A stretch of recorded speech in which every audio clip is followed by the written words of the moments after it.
अटल जी के जीवन के ऊपर एक छोटा सा वीडियो देखकर ये सवाल अक्सर पूछा जाता है कि आखिर एक कवि ने राजनीति में कदम क्यों रखा, लेकिन शायद सवाल उल्टा होना चाहिए। जब देश अन्याय के सामने खड़ा हो, जब समाज असहज हो, जब लोकतंत्र स्वयं सवालों से घिरा हो, तो क्या कविता अकेली रह सकती है? भारत रत्न पूर्व प्रधानमंत्री श्रद्धेय अटल बिहारी वाजपेयी जी का जीवन इसी सवाल का उत्तर है। ग्वालियर में जन्मा एक शांत, संवेदनशील बालक जो शब्दों से सोचता था और मौन में लिखता था, जहां घर में साहित्य था और बाहर गुलामी की सच्चाई। उसकी कविता अपने समय को देखती थी, उसे महसूस करती थी। आजादी के आंदोलन उसने किताबों में नहीं, सड़कों पर देखे। जब एक दिन उसने अपनी आंखों के सामने अंग्रेजी सिपाहियों को भारतीयों पर जुल्म करते हुए देखा, तो उस बालक के भीतर कुछ टूट गया। उस रात कविता नहीं लिखी गई, उस रात कविता से सवाल पूछा गया। उसने लिखा, अगर अन्याय के सामने कविता भी चुप रह जाए तो वो कविता नहीं, कायरता है। यहीं से दिशा बदली। अब प्रश्न ये नहीं था कि क्या लिखना है, बल्कि ये था कि क्या केवल लिखना पर्याप्त है। उत्तर उसे संगठन में मिला, जहां राष्ट्र भावना नहीं, दायित्व था। ये राजनीति में प्रवेश नहीं था, ये जीवन को अनुशासन देने का निर्णय था। शब्दों को उसने पत्रकारिता के माध्यम से दिशा दी, लेकिन हर लेख के बाद एक अधूरापन बचा रहता था, क्योंकि वो समझने लगा था कुछ अन्याय ऐसे होते हैं जिन्हें केवल शब्दों से नहीं रोका जा सकता। 1957 में अटल जी संसद पहुंचे। न नारे थे, न आक्रोश। उनकी आवाज ऊंची थी और विचार स्पष्ट थे। वे बहस जीतने नहीं आते थे, वे संवाद स्थापित करने आते थे। 1962 में युद्ध हुआ, जिसने देश को अंदर से झकझोर कर रख दिया। ये केवल सीमा पर लड़ा गया युद्ध नहीं था, ये देश के आत्मविश्वास की परीक्षा थी। अटल जी ने सरकार से कठिन सवाल पूछे, लेकिन एक रेखा कभी नहीं लांघी, वो था सेना का मनोबल। उनके लिए आलोचना आवश्यक थी, लेकिन राष्ट्र की कीमत पर नहीं। यही संतुलन उनकी राजनीति की पहचान बना, लेकिन यह संतुलन उन्हें समय के साथ बेचैन भी करने लगा था। तत्कालीन सरकार से सत्ता के गलत इस्तेमाल का भय था, और फिर एक दिन वही असहजता और भय पूरे देश के सामने सच होती नजर आई। आपातकाल, बोलना अपराध था, लोकतंत्र मौन था।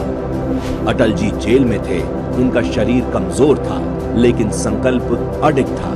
जिन मूल्यों के लिए उन्होंने राजनीति को चुना था, आज वही मूल्य कैद हो गए थे। जेल की दीवारों के बीच उन्होंने लिखा, न दैन्यम न पलायनम, न झुकना न पीछे हटना, क्योंकि इस मोड़ पर चुप्पी केवल उनकी हार नहीं होती, ये लोकतंत्र की हार होती। जब देश ने दोबारा सांस ली, तो दुनिया की ओर देखने का क्षण आया। संयुक्त राष्ट्र में अटल जी खड़े हुए और हिंदी में बोले।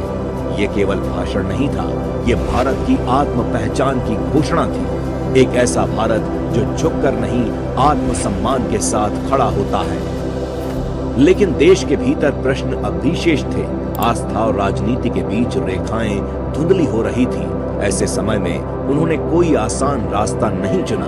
उन्होंने कहा, आस्था हमारी शक्ति है, लेकिन मर्यादा उसका अनुशासन, क्योंकि मर्यादा के बिना कोई भी विचार राष्ट्र नहीं बन सकता। 1996 में उन्हें देश का नेतृत्व सौंपा गया। ये विजय का क्षण नहीं था, ये जिम्मेदारी का क्षण था। उन्होंने देखा कि देश को स्थिर सरकार चाहिए, और यदि वो स्थिरता उनके पास नहीं है तो सत्ता का कोई अर्थ नहीं। उन्होंने पद छोड़ा, क्योंकि उनकी राजनीति सत्ता से शुरू होकर सत्ता पर समाप्त नहीं होती थी। समय बदला, चुनौतियां बदली, लेकिन मूल प्रश्न वही रहा, क्या भारत स्वयं पर भरोसा करेगा? 1998 में उत्तर मिला।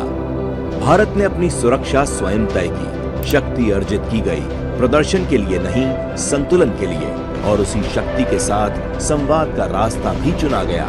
यही थे अटल। इतिहास ने भारत रत्न पूर्व प्रधानमंत्री श्रद्धेय अटल बिहारी वाजपेयी जी को फिर परखा। देश के सामने फिर एक चुनौती आ खड़ी हुई, कारगिल युद्ध। निर्णयों में जल्दबाजी नहीं थी, क्योंकि नीति पहले से स्पष्ट थी। युद्ध के बाद उन्होंने देश को जोड़ना चुना, सड़कों से, संचार से और अवसरों से। उनका विश्वास था कि सुरक्षा केवल सीमाओं से नहीं आती, वो अवसरों से आती है। समय आगे बढ़ता गया, शरीर थकता गया, लेकिन विचार और अधिक स्पष्ट होते गए। अंत में वही प्रश्न लौटता है, एक कवि ने राजनीति में कदम क्यों रखा? क्योंकि उसने समझ लिया था कि जब कविता अकेली पड़ जाए तो उसे नीति का सहारा चाहिए, और तभी अपनी कविता को राष्ट्र के लिए समर्पित करना पड़ता है।